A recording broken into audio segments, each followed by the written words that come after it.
right, folks. Welcome to our book talk by Nazan Ustundag on her new book, Mother, Politician, and Guerrilla: Political Imagination in the Kurdish Women's Freedom Movement. And this talk today is sponsored by the UCLA Department of Gender Studies, Center for Study of Women, and Center for Near Eastern Studies. And I'm Zeynep Korkman, Associate Professor of Gender Studies at UCLA. And in the audience, we have members of the community and UCLA, as well as students from the undergraduate class that I'm teaching this quarter on transnational feminisms. Welcome, everyone. And of course, we have our guest today with us, Nazan Ustundag. Nazan, thank you so much for joining us from like the other end of the world in Sri Lanka, where I know Thank you. well past midnight. So just want to introduce you briefly for our guests. Nazan Ustundag has received her PhD in 2005 from Sociology Department at Indiana University. Between 2005 and 2018, she worked as an assistant professor at Boğaziçi University Department of Sociology. Between 2020 and 23, she received a fellowship from Gerda Henkel Institute Patrimonies program. And between 2018 and 2020, I'm sorry, she was affiliated with the Transregionale Studien in Berlin as an academy in exile and EI Scholar Rescue Fund Fellow. Currently, is this current? I think this was the last grade that you were teaching at Alice Solomon Hochschule in Berlin. And Nazan broadcasts in Jin TV on Worldwide News on Women. Nazan Üstündag's work concerns feminist political theory, political imaginaries, gendered subjectivities, and state violence in Kurdistan. Üstündag worked as a columnist in the journal Nokta and the newspaper Özgür Gündem, and her opinion pieces appeared in venues such as Bianet and T24, as well as the Roar magazine and Jadeliya. She is a founding member of the Women for Peace and Academics for Peace in Turkey. And she is also a member of the Global Prison Abolitionist Network and Women Waving the Future. Her book, which we are so lucky that we'll be hearing about today, is titled Mother, Politician, and Guerrilla: Political Imagination in the Kurdish Women's Freedom Movement, and it was published in 2023 by Fordham Press. This important work intervenes in discussions on decolonialism and feminism by introducing the example of the Kurdish women's freedom movement. And in the movement's images, figures, voices, and bodies and their reverberations, Üstündag elaborates a new political imagination that has emerged through Kurdish women's acts and speech. This political imagination is the result of Kurdish women's desire to find new ways of being and becoming under conditions of gratuitous violence. Üstündag argues that the Kurdish women's freedom movement changes what politics consists of, including its matter, relationality, temporality, and spatiality.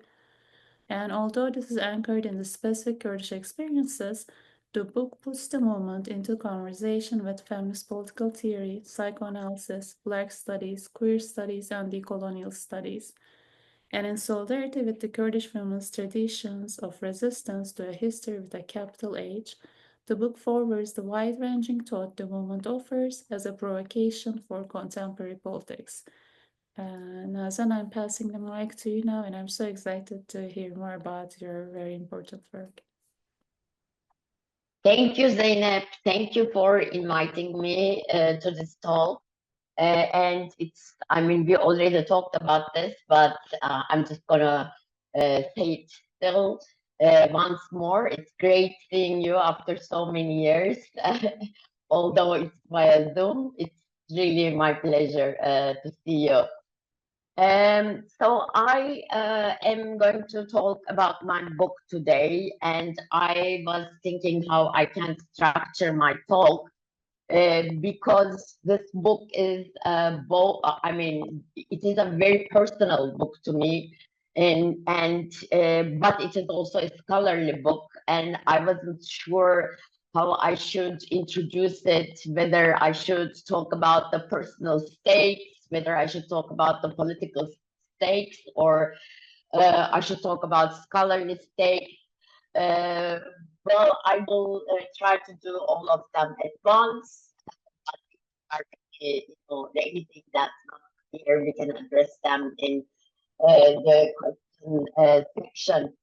So I will start by explaining by talking about who the Kurds are and what they have been going through and what this Kurdish freedom movement is all about that I keep referring in the book and in my writing.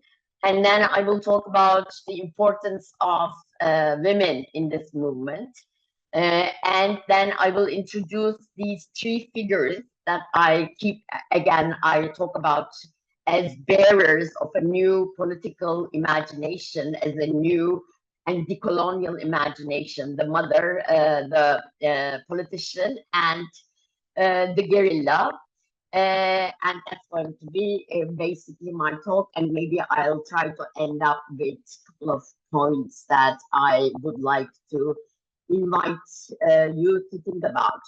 So the Kurdish people, as many of you might know, and some of you might not, live in the Middle East. They are one of the largest stateless populations in the world, and with the exception of Iraqi Kurdistan region, they have no recognized regional autonomy either. They are divided among the states of Syria, Iran, Iraq, and Turkey. And in all of these states, Kurds have suffered different forms of discrimination, injustice, violence, hostility, and repression. I specifically focus to Turkey in this book and partly to Syria, because in Turkey, the Kurdish issue has been one of the most pressing since the founding of the Republic in 1923 and has claimed more than 40,000 lives in the last 3 decades alone. The Turkish constitution defines those who belong to the state through the bond of citizenship as Turkish and hence leaves no room for imagining ethnic difference within its territory. Access to rights in Turkey can only be gained by pledging allegiance to the Turkish nation, whose sovereignty is guaranteed by the constitution. In such a framework, many Kurds claim even to exist historically. They have been regarded as a national problem, posing a threat to and betrayal on the indivisibility of the nation state. So although always remaining an ontological, who are we? Epistemological, how do we know who we are? Ethical, how do we relate to each other? And aesthetic, how do we perform and represent ourselves? Problem, the Kurdish conundrum keeps taking different shapes in the life of the Turkish state as it adapts to the different needs of the capitalist global politics and economy and responds to the various forms of Kurdish oppression and resistance. So in Kurdistan since 1923, there have been many different insurgencies. But in this book, I am focusing on the last insurgency that has its beginning in the end of 1970s, when a mass-based popular front of Kurds against the Turkish state was formed. And the leaders of this movement was first the urbanized and mobile Kurdish youth that came under the influence of Marxist ideologies. In 1978, Abdullah Öcalan, who is still the leader of the Kurdish liberation movement, and his friends founded the anti-colonial armed guerrilla movement of PKK, Kurdistan Workers' Party, which from then on became a major player in Turkey's political field. So to describe what happened after the creation of the PKK, I will read a part of the book, which is in the introduction, just a paragraph. The so-called low-intensity war between the Turkish army and the Kurdistan Workers' Party has transformed bodies, lands, and relationships in Kurdistan into war zones for the last 40 years. During this time, the state proved itself to be extremely resourceful in applying the newest counterinsurgency technologies, including surveillance, body searches, house raids, and checkpoints, mass arrests, torture and imprisonment, environmental destruction, economic discrimination, and regional disparity. It recruited paramilitaries and committed executions without trials and massacres. It then classified these executions as collateral damage in the war against terrorism. It imposed bans on language and censorship on art and journalism, while it burned houses and forests, forcing millions to evacuate. It also carried out targeted operations to disappear politically significant actors. Meanwhile, Turks have become masters of survival and reinvention, both in military and civil arenas. Most importantly, the sheer bodily presence of masses in protest, police stations, hospitals, courthouses, prisons, mountains, and associations, and the demographically undefeatable excess of men, women, and children who refill each political position, the state force is fixated to empty out, which perseverance kept defying control and produced a particular form of Kurdish life in Turkey. In 1998, Abdullah Öcalan, the leader of PKK, has been kidnapped. He was living in Syria, but then he was forced to evacuate Syria. He went to different places all over Europe, and then he ended up in Kenya, and he was kidnapped through a collaboration between Mossad, CIA, and Turkish intelligence services, and he was put in an island prison. And since 1999, he has a life imprisonment there. And actually, contrary to what the Turkish state expected, this has resulted in the growth of the Kurdish movement, because Abdullah Öcalan has published there several books about how the Kurdish liberation movement can adapt to transformations in the world and can actually renew its ideology, which was primarily Marxist, and organizational structure, which was more or less Stalinist. And Öcalan proposed what he calls the democratic autonomous model. So he said Kurds should see the fact that they are in 4 separate states, not as a weakness, but as a strength. Because through this dispersion in 4 different countries, they can actually become a democratic force in all of these 4 countries. Secondly, he proposed that women's liberation, women's freedom should be seen as important, if not more, than national freedom, because women's oppression is the basis of all kinds of oppression. And he also proposed that Kurdish women, through the bonds of marriage, through the bonds and colonization, have been enslaved in their own region. So their goal should be liberation as well, and they should create their own liberation ideology.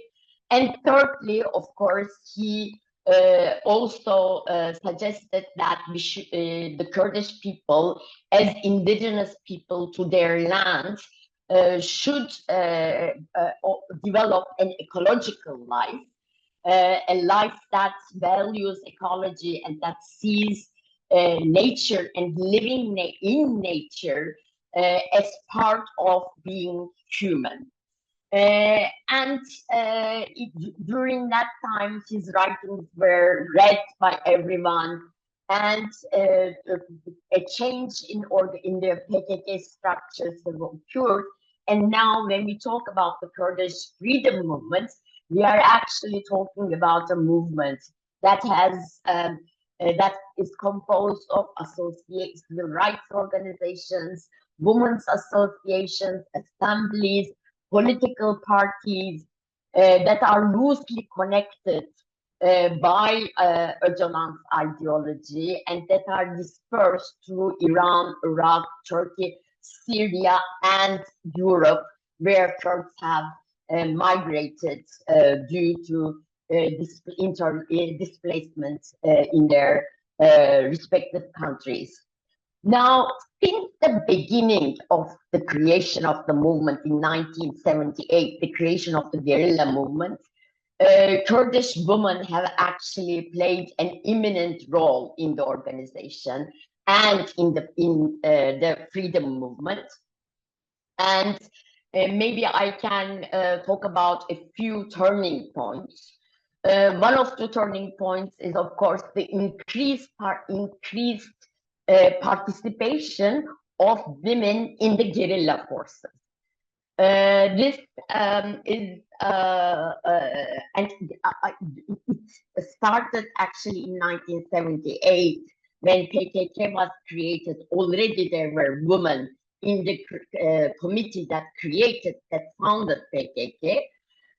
But in 1980s, some women joined the movement, but in 1990s, with the movement's open call and with the guerrilla organization's definition of itself also as a women's movement, throughout 90s, more and more women joined the movement, and it is interesting. I went to if you read my work or if you are familiar with my work, you know that I went to the mountains and stayed with the guerrilla women for a while and listened to many of their stories. Many of the women participated, joined PKK, not only because of the national question, but because they wanted to become something else than what their families and what the very patriarchal culture of what the very patriarchal social arrangements in colonized Kurdistan could give them. So they didn't want to get married early. They didn't want to end up as wives and mothers only. So that's why one of the reasons they joined the guerrilla. And meanwhile, because there were so many people that were suffering, I mean, that were imprisoned, that were joining the guerrilla, that were being displaced, that were being disappeared, also throughout 1990s, mothers, sisters, women who are community organizers have joined the movement. They have become very, very active in the movement. They have led insurrections in Kurdish cities, organized themselves into mothers organizations, disappeared relatives organizations, displaced people's organizations, relatives of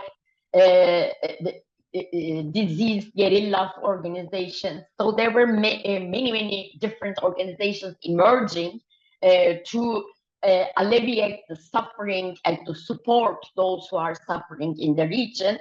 And women, especially mothers, were the forerunners of these organizations and the leaders.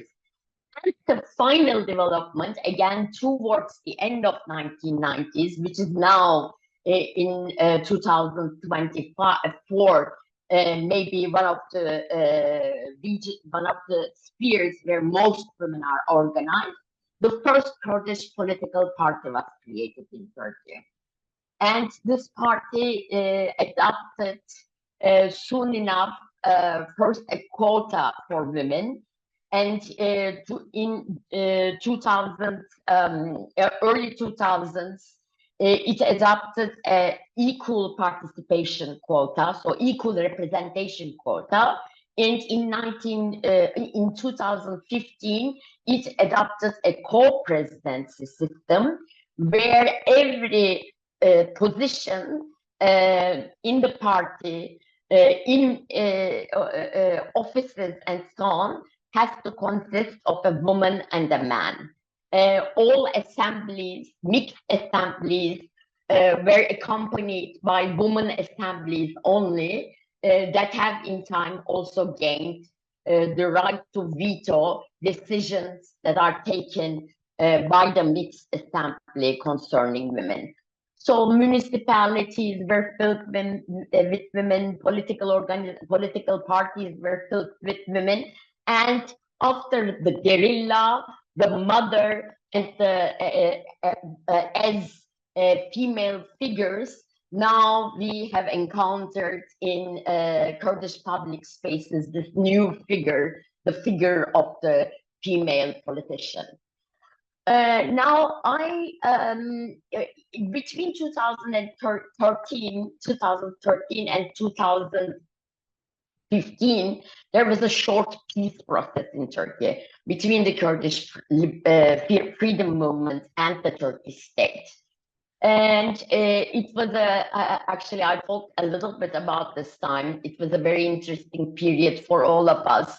Because for the first time since years, we have experienced some type of peaceful coexistence in Turkey, and actually opportunities opened up, senses and feelings of freedom flourished. It was a great time, I must say. It was maybe one of the first and last time in my life when I felt what freedom could feel like. This period collapsed in 2015. The peace process collapsed.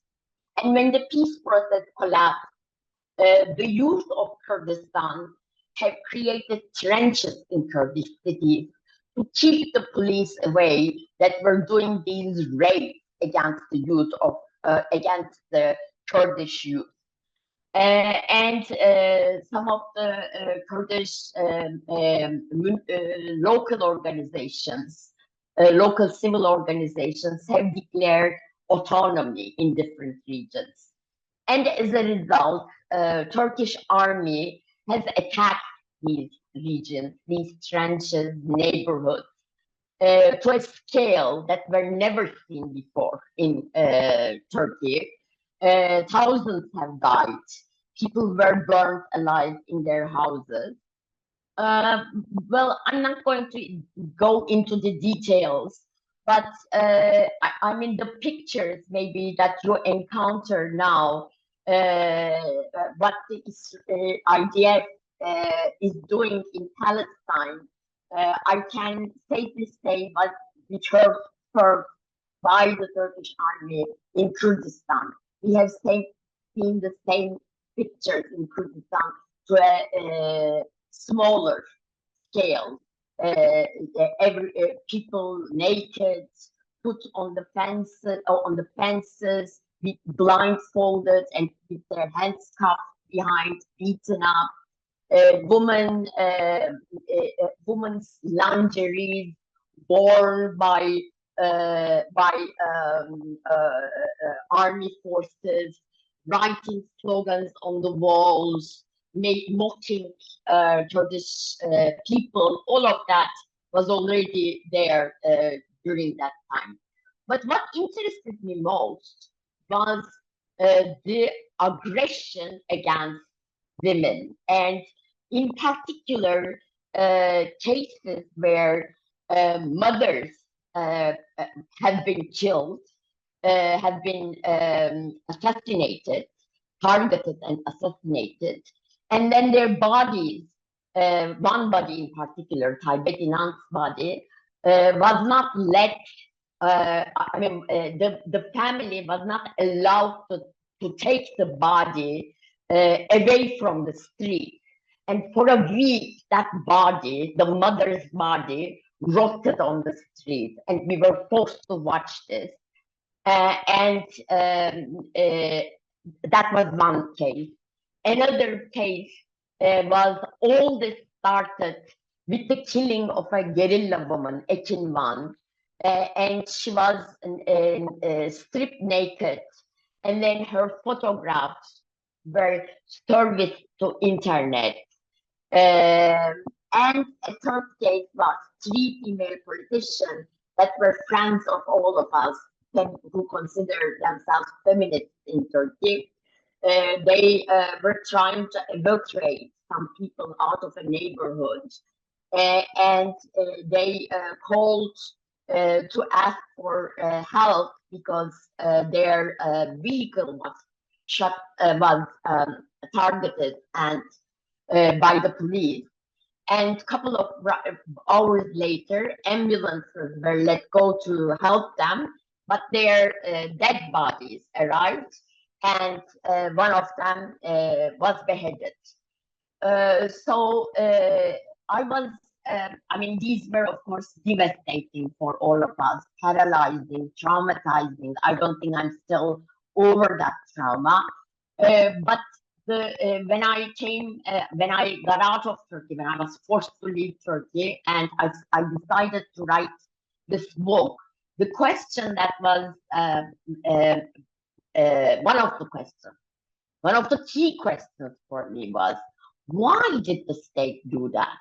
Why kill women in such ways?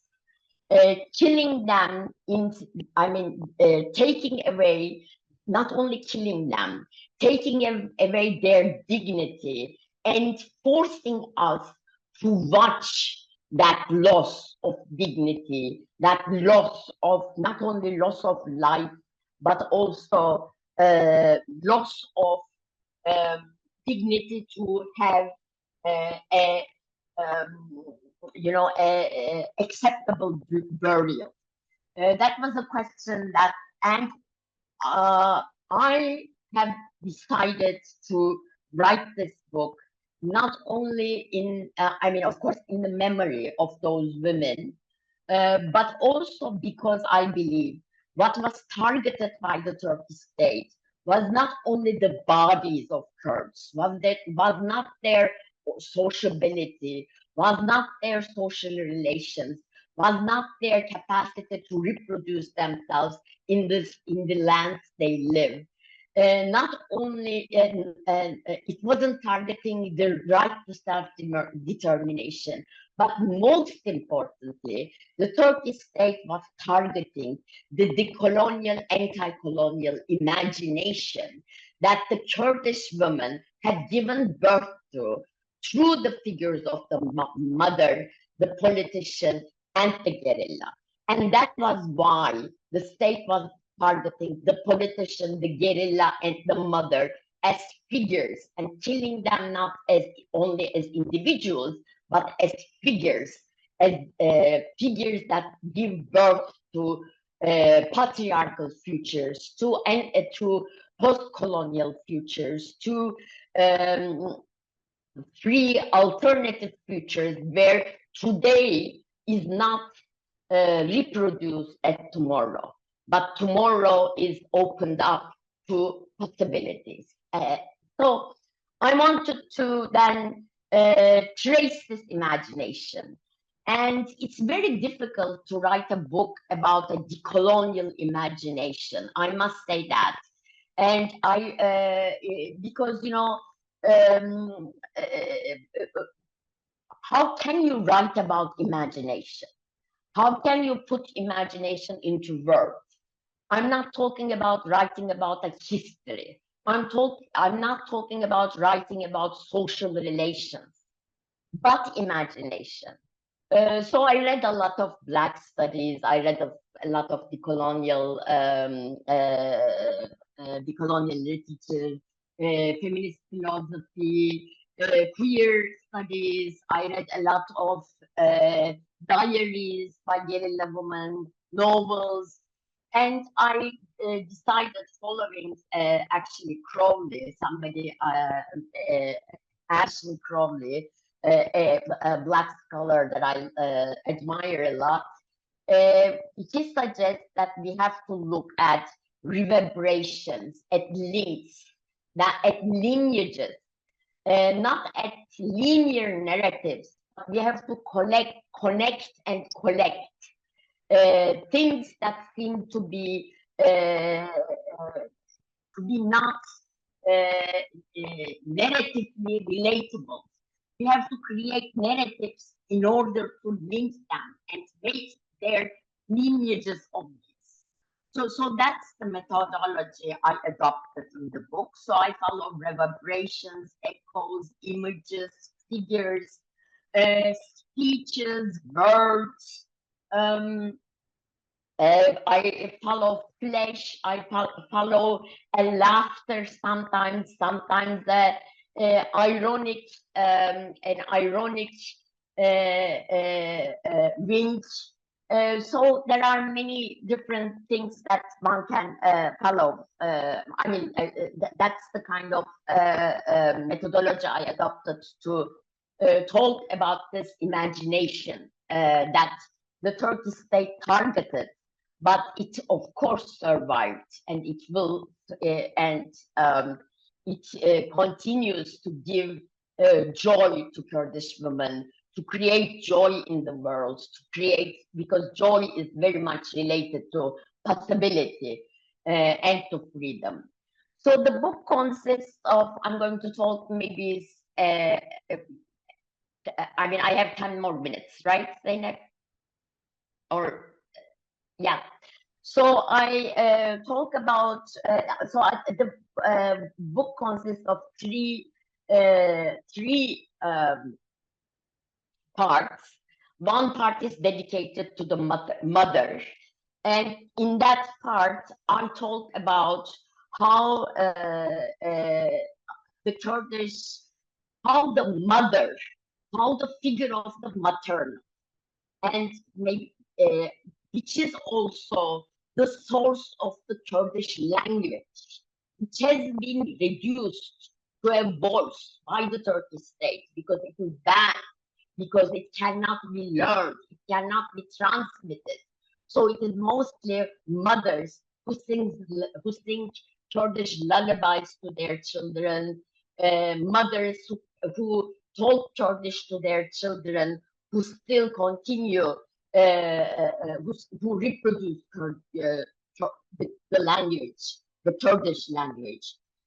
So how the maternal, the love of the mother is transmitted through voice into Kurdish bodies and haunts Kurdishness, and how the maternal and Kurdish together always remind the Kurdish figure that she is different, that she is something else, that she has a different lineages, different memories. And I talk about how these memories and how these voices, through mother's agency, through her voice, through her body, through her public performance, has shaped Kurdish people's imagination, and have on the ground created the possibility of imagining post-patriarchal futures. In this part, I use a lot of psychoanalysis. Maybe that's going to be, that might be a little bit for the reader. But I talk about psychoanalysis, and I compare the Oedipus tragedy, which has inspired Freud to write about the socialization of the infant into, I mean, how the infant becomes a social being. And I replaced the Oedipus story with a story that Kurdish women give a lot of reference to, which is a more centric story. And in that story, it is not the killing of the mother and the symbolic law introduced by the father that makes the human, that makes the infant into a human, but it is the matrilineal love that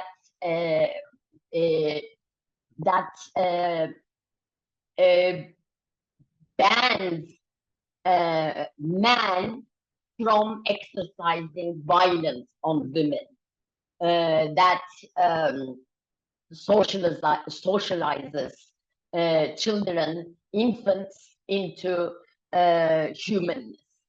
The second chapter talks about the politician and how the politician has to operate in an impossibility, in a liminal space, where actually her existence, she is given a formal and official body by the state because she is given a post and office, but she is obliged to represent a people whose existence is denied and whose existence is constantly put in question. And finally, the third chapter, the third part, talks about the guerrilla and how guerrilla women have created collectivities based on friendship, and how they have rethought what freedom, truth, and being for women might mean, what their desires can be in an exilic environment, which is the mountains. Of course, there's a lot of labor involved in doing this, and I talk about the different aspects of the decolonization of truth, freedom, and being that I'm not going to talk about now. But I will just finish by saying, I believe, I mean, my own work, I must say, concerns the idea of, under these circumstances that we are condemned to live today, under a possible third world war, under the constant threat of ecological destruction, under genocide in different places in the world, not only in Palestine, in Sudan too. Where a war against women is already being fought, and where capitalism destroys everywhere lands of indigenous people and people who are being indigenized to their localities. How can we possibly imagine being different kinds of human, not anymore white, not anymore colonizers, not anymore racist, not anymore people who believe they realize themselves by individualizing their desires? How can we collectively become other kinds of humans, friends to each other, create new futurities, believe in new futurities, imagine differently? And I learned a lot from the Kurdish women in my search for this. And this book is definitely dedicated to them. and is a modest attempt, I must say, for communicating their imagination to the wider scholarly world. Ah, okay, that's all. Thank you. Thank you so much, Nazan, for this amazing and thoughtful and inspiring talk. And the book also, I'm sure many folks, it's not going to zoom on it, is an amazing book. I'm sure a lot of people will be further inspired to dive into it. For people in the audience, now we have some time because I know already a lot of the questions in the Transnational Feminisms class have great questions. I already see Barema has posted a question. Folks, you can either post your question in the Q&A or chat is fine too. Or if you raise your hand, I can allow you to talk and ask your question directly to the author. And while we wait for folks to do that, Nazan, let me quickly read Barema's question that is already posted in the chat for you. Thank you for this fascinating presentation. You mentioned that women join Guerrilla also as a form of response to the constraints of the patriarchal society. I'm curious. I'm sorry, that was my phone. I'm curious how these women are treated on the ground by their male co-fighters. Actually, this is a question. This is a question I talk about in the book as well. In the beginning, it was very difficult for women in the guerrilla forces. A lot of, I mean, a lot of course, really things occurred, oppression, a lot of oppression, a lot of repression occurred, and patriarchal structures were reproduced in the guerrilla movement, but women have fought back. And Abdullah Öcalan, the leader, has supported them diligently and in very creative ways.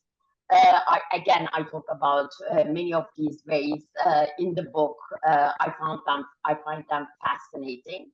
And women have created thought in the 1990s, mid 1990s. They have created their own women's only guerrilla teams. They have started. Then they have become leaders in their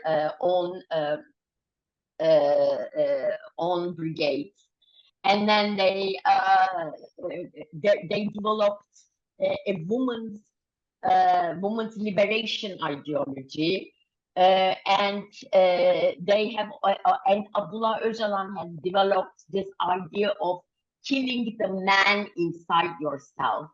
So men have gone through immense education, and they have I mean, they were women were their teachers. Women have created different lectures for them, and I mean, today there are still problems. But there is I must say, like almost 1/3 of the guerrilla forces are now women, and PKK officially defines itself not only as I said, as a national movement, but also as a women's movement with a women's liberation ideology. Women enjoy. I mean, as far as leadership is concerned, it has in PKK too, like in the political party, there needs to be 50% representation. Thank you so much, Nazan. Badem, I know you have a second part to your question, which I hope we might come back to if we have time. I'm also seeing questions in Q&A, and I want to forward Nick's question first, as in this class and in your book too, do you connect the coloniality to abolition, feminism, and thinking about like how we can think about violence and gender in those relationships. So Nick is asking, I was wondering, thanking you so much for your talk first. I was wondering how Rojava's criminal justice system, Rojava is, just a reminder, the autonomous Kurdish zone in northern Syria, how Rojava's criminal justice system works with the intersections of other ideas of prison reform. Specifically, does it consider itself to be a type of prison abolition? I mean, it is. This is not something I talk in the book, so I would rather have questions that I mean, in the framework that I address, I say that first, but I would, of course, be very happy to answer this question. Rojava adopts transformative justice as the primary way in which conflicts are addressed. And I have talked about this in other writings, how especially women have organized, and there are peace houses and women's houses where measures of transformative justice are conducted. But Rojava is not an abolition state yet. And most importantly, the reason for that is, of course, the existence of ISIS members in Rojava that haven't been taken back by their respective countries. So they are not, they are kept in camps. They are kept in prisons, unfortunately. And actually, people in Rojava the leadership in Rojava has many times tried to globalize this issue and have called for different sections of society, world society, to engage with this problem. However, no response has yet been received. Thank you so much, Nazan, for expanding beyond the book to help us think about those connections a little bit further. I also see Mato has a question, and I know folks in the class, you have great and very pertinent and specific questions about the book, so please do post in the chat or raise your hands. Others in the audience too. While I read Mato's question, what inspired you to begin writing your own book, and what struggles did you experience through the process? Oh, it was very difficult. I mean, what inspired to, I mean, first of all, I feel that I owe a lot to the Kurdish liberation freedom movement. So, as I said, it's a personal issue for me to give some of the gift back, reciprocate some of the gifts that they have given to me throughout our interactions and our collective work. And I saw writing this book as an opportunity to connect them to the world and the world. So that was the personal reason. The political reason was, of course, because I wanted the world to know about the struggles of the Kurdish people and what they have managed to craft out under such adverse consequences, and despite the fact that they are called terrorists by their respective states and the Western world as well. So I wanted to write against that grain. And academically, I wanted to talk to other scholars who are enchanted, I guess, by insurgency, by resistance, by resilience. I wanted to come into dialogue with them. And I think the dialogue part was especially difficult because I had to learn anew a variety, a number of different scholarships that I wanted to engage with.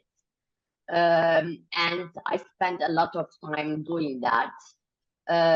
And of course, talking about some of the traumas we have experienced collectively with the Kurdish people in Turkey has been, and putting them in words was another challenge.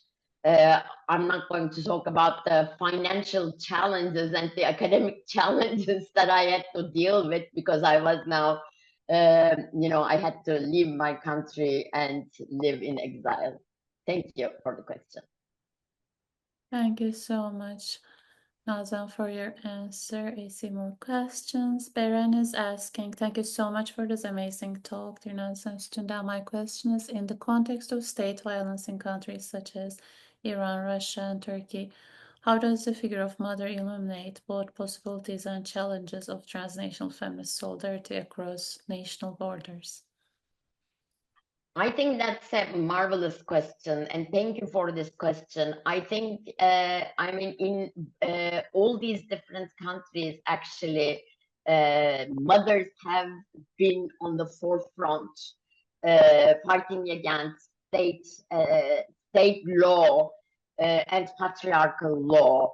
There have been so many different mothers organizations since 1970s throughout the world.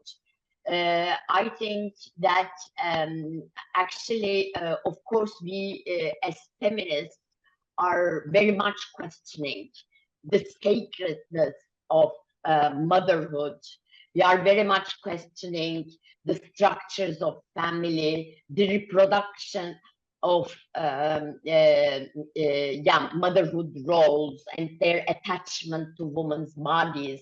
But I think the maternal as a force in society, as a force in culture, as a force in our psyche, is an extremely important anchor for creating transnational feminist solidarities.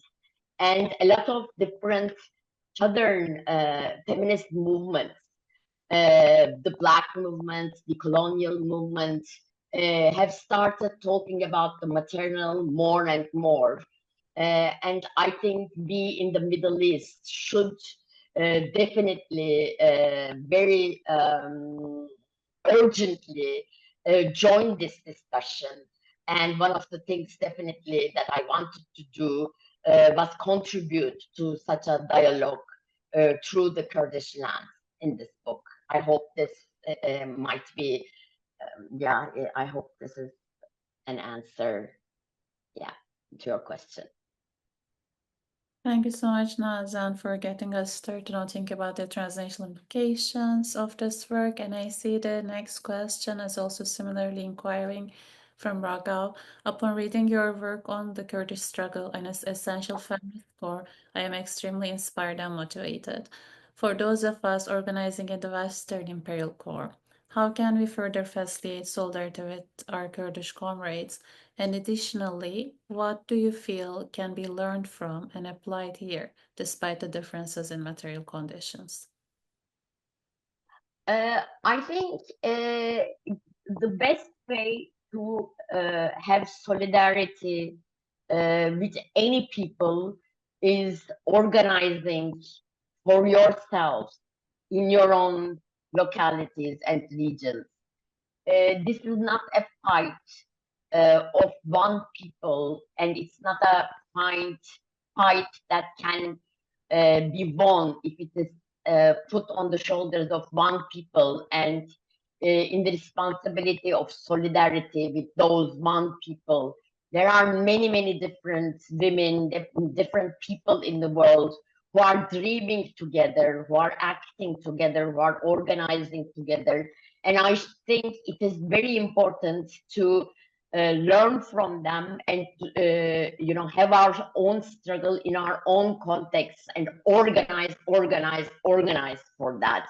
Talk, and rethink about who we are, what kind of society we want, who are the ancestors on which we want to rely, who are the lineages that we want to create, what is the maternal in our lives, what are the figures that inspire us and why, when do we feel free, what kind of alternative friendship can we create beyond sharing struggles and complaining to each other? How can we create friendships that can be used to collectively grow? I think these are the questions that Kurdish women have posed to us, but a lot of women have posed to each other throughout uh, throughout decades in different regions.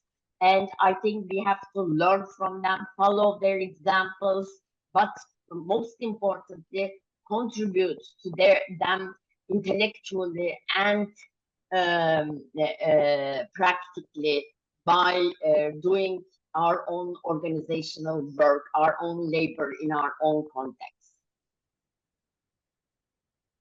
Thank you so much, Nazan, for your thoughtful and inspiring response. This is something that we have been a question of solidarity. What does it mean to be in solidarity? It's something that I've been engaging in this class for a while now, and this really deepens our understanding and engagement. I wanna, while giving some time for other folks to perhaps raise their hand or post a question, I wanna forward a question that was shared in students' responses in the chat so everyone can see, and I'm going to read it now. This is from Tamara in our class. And Tamara asks, how can mourning and grief be transformed into a political act, especially in the face of state violence? And this was something that I had in mind as I was reading your book, not only because citizen of Turkey who have been, through the kind of similarly witnessed the failures of the peace process and the kind of, losses during that process, but also someone who, as a US citizen, who's been watching the genocide in Gaza unfold. And especially as I was reading introduction of your book, where you were describing these kind of images of state violence, particularly against women's bodies, whether it's mothers and guerrillas, and the kind of initial hopes that Kurdish people and perhaps people around the world have held that if like other people around the world in their countries knew that if they could see that would be different. But we live in a time now, right back when you were talking about in the case of this book or in contemporary time, where these images of violence are circulated by those states or by those violent actors, like in social media, to kind of as like part of that kind of state violence.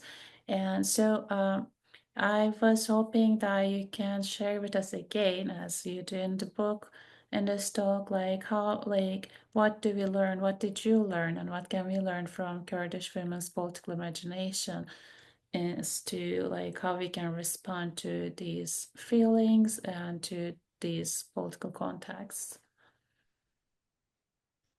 Well, it's a very, very difficult question. I definitely am thinking myself about, like, because we are stuck in a place. It's like, how it was in 2016 in Turkey.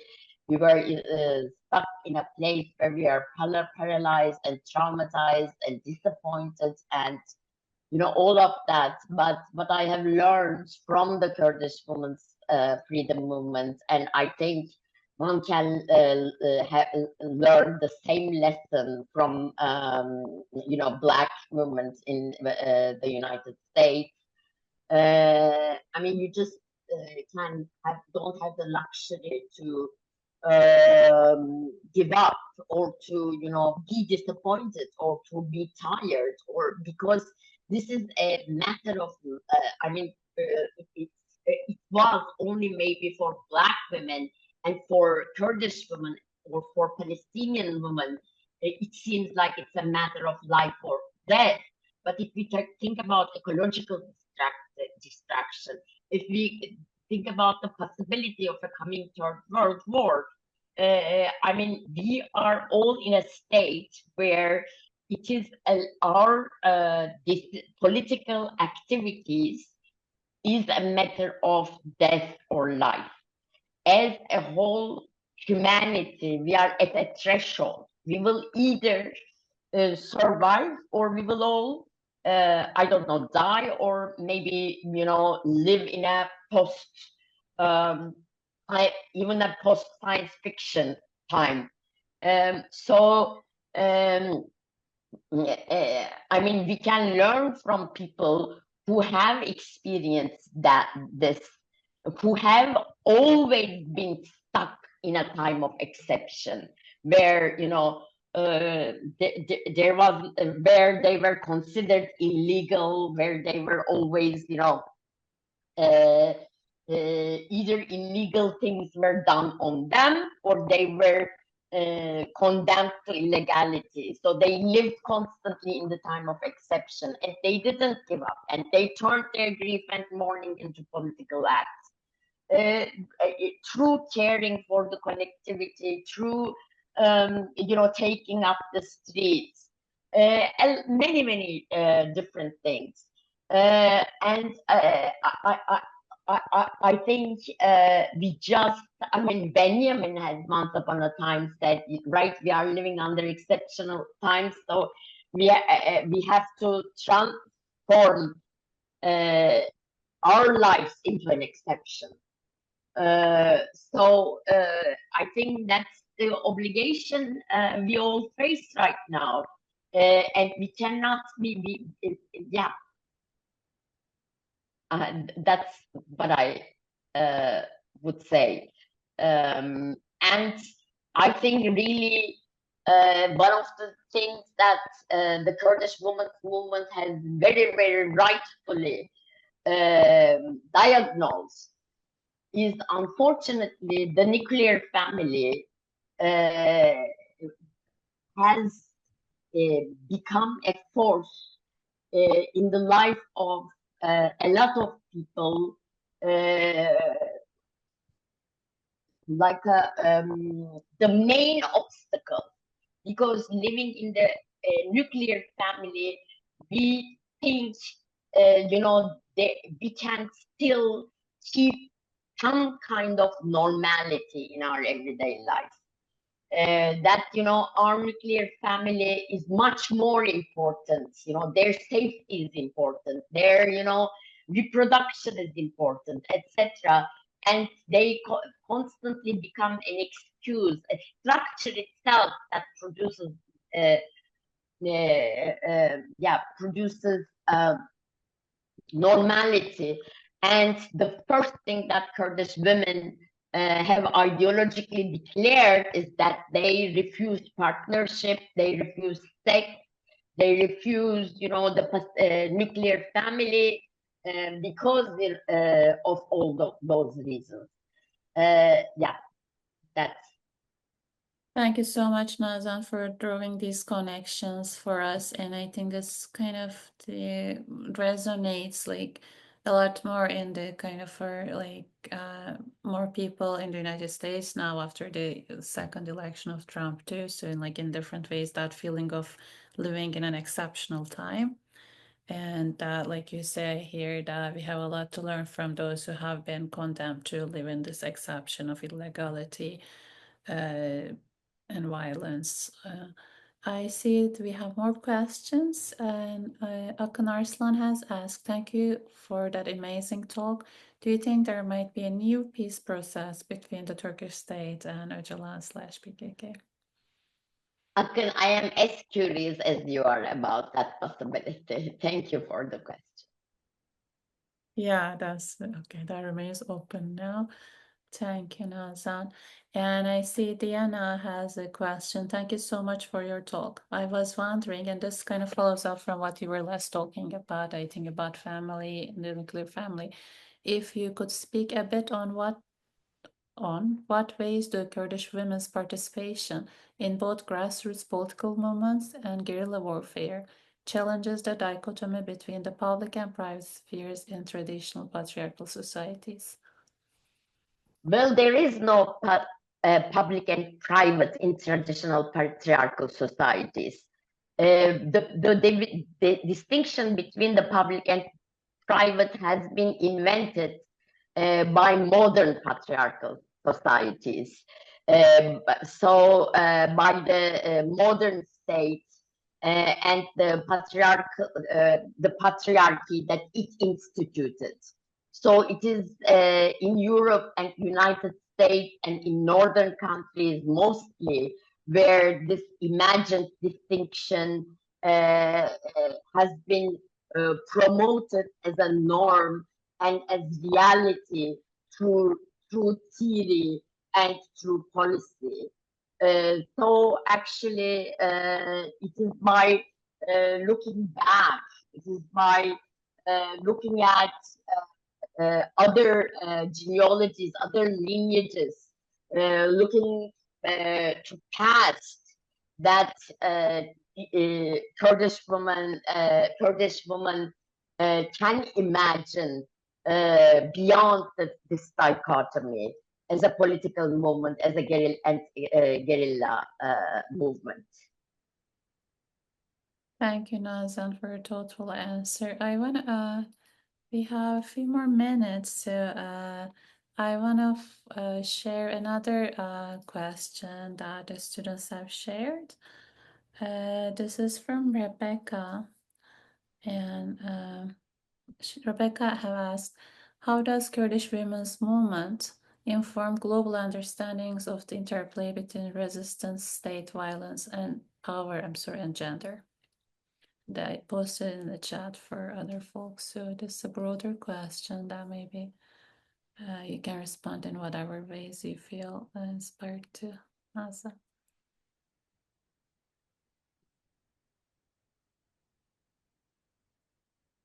I'm not really sure what I should say specifically. Well, I would invite you to read my book. I think that's because it is a really broad question. But maybe I can say that for the Kurdish movement, they talk about conflict between the state and the social, and they for them, and I of course adhere to this theory. I am very convinced by it that it is actually the state that the state is a body, an institution that continuously fights against society, against community, against sociability, against collectivity. So in that sense, the Kurdish movement is an anti-state movement. And in that sense, also, it has some resemblances with anarchism. Maybe I could, briefly say that. Thank you so much. So maybe I can, we don't have another question from the attendees yet. So maybe I can ask a last question. As I was reading your book, it really struck me how clearly and loudly Kurdish women activists were saying, like, the Kurdish political thought was declaring women is the first colony. What would feminism look like if this was a broadly accepted axiom, right? Like if this was like something that feminism kind of broadly conceived could take in from the Kurdish women's political imagination, how would it challenge feminism? What would feminism look like? Yes, I think we have to think about it together. I mean, thinking about actually this is I mean, thinking together about, what really patriarchy, at least in the Kurdish thought, is akin to slavery. It's not as much akin to capitalism. I mean, of course, slavery is intrinsic to capitalism, maybe, so I shouldn't say that. But slavery and patriarchy are similar. Slavery, patriarchy, and colonialism are similar. We used to think about more, capitalism, patriarchy, and racism. But we should maybe change our vocabulary and talk about enslavement, racialization, um, genderization, uh, colonization as verbs and as both as verbs and as structures that are akin, similar, related, and mutually enforcing. I think more and more feminism, especially feminism that developed in the South and in the South within the North, is moving toward that trend, I would say. I hear that. Thank you so much, Nazan. And I think this gives us all the more inspiration and motivation to read your book closely and to continue to learn from it. Thank you so much for making time for us in what I know must be 3 a.m. now. This was a wonderful talk and Q&A. We are very thankful.